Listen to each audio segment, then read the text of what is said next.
Welcome sa Philippine Island Weather Update. Lagi ninyong kasama sa Balitang Panahon ngayon.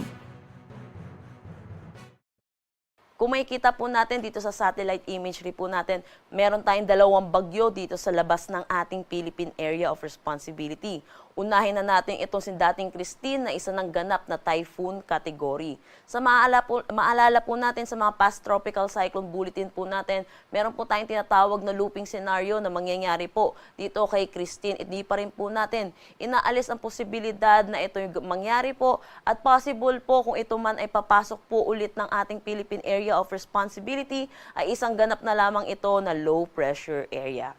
Samantala, dako tayo sa pangalawang bagyo natin na si Tropical Storm Kongray. Ito yung nakikita natin na papasok ng ating Philippine Area of Responsibility mamayang gabi or bukas ng umaga. At ito yung papangalanan nating Leon. Ayon naman sa Tropical Cyclone Advisory na nilabas natin kaninang 11 a.m., wala tayong nakikita anumang landfall scenario para dito sa bagyong ito. Pero kung maalala natin, ito si Christine ay isang naging malawak na bagyo. Kung ganun din po ang mangyayari dito kay Tropical Storm Kongray, asahan natin yung outer rain bands nito, possible magdala din ng maulap na papawirin na may mga kalat-kalat na pag-ulan, lalo na dito sa eastern section ng Northern Luzon, kasama na rin ang extreme Northern Luzon.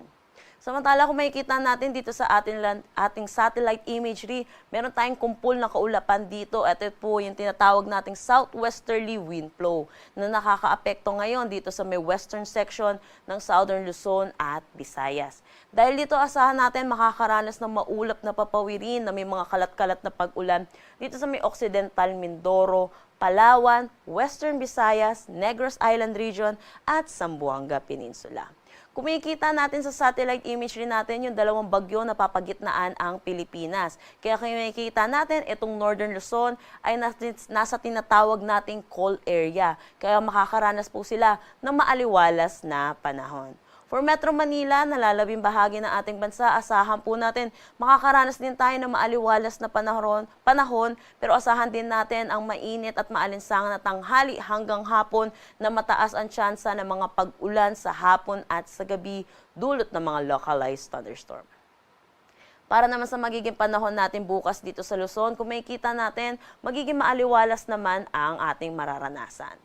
Agwat ng temperatura for Metro Manila at Lawag, 25 to 31 degrees Celsius. Tuguegarao, 24 to 31 degrees Celsius. Baguio, 17 to 22 degrees Celsius. For Tagaytay, asahan natin ng 23 to 28 degrees Celsius. At Legazpi, 24 to 30 degrees Celsius. Kumikita naman natin dito sa Palawan, western section pa rin ng Visayas, pati na rin dito sa may Zamboanga Peninsula, ay asahan natin makakaranas pa rin sila ng mga pag-ulan dulot nitong southwesterly wind flow. Pero para naman sa nalalabing bahagi nitong Visayas at Mindanao, makakaranas naman sila ng maaliwalas na panahon. Agwat ng temperatura for Calayan Islands at Puerto Princesa, 25 to 30 degrees Celsius. Para sa Iloilo, Cebu, 25 to 30 degrees Celsius. Tacloban, 25 to 31 degrees Celsius. For Zamboanga, asahan natin ng 26 to 32 degrees Celsius. Cagayan de Oro, 25 to 33 degrees Celsius. At Davao, 26 to 34 degrees Celsius. Wala na tayong nakataas na anumang gale warning sa anumang seaboards ng ating bansa.